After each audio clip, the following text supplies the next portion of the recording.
Russia began to use 122mm artillery shells, which look very similar to Chinese-made shells. Open-source intelligence reported on X. Artillery 122mm high-explosive fragmentation shells of the long range of 56 IM-1M, which the Russian army began to receive for the D-30 122mm howitzers, have some similarities with the Chinese 122mm shells. It is not yet known whether these shells are produced on the territory of Russia or China transfers them directly to it. Should be noted that the new of 56 IM-1M shells have a 4 km longer range than conventional 122mm high-explosive fragmentation shells. According to Russian sources, the arrival of new shells made it possible to overcome a strong deficit, since the pace of their production in the territory of the Russian Federation is low. In addition to Chinese shells, Russia is actively using artillery shells produced by the North Korea during the hostilities. There are numerous supplies from the country for the artillery units of the occupiers on the territory of Ukraine. President of Ukraine Volodymyr Zelensky also spoke about it at the special meeting of the European Council.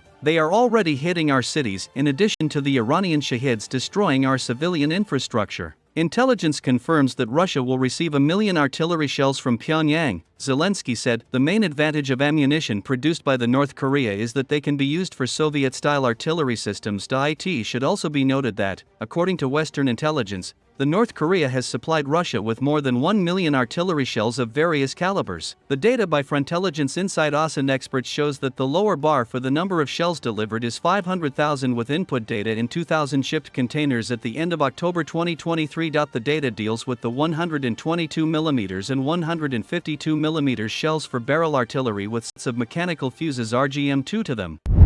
Germany could be involved in a war with Russia. Scholz opposes supplying Ukraine with Taurus missiles. German Chancellor Olaf Scholz once again opposes the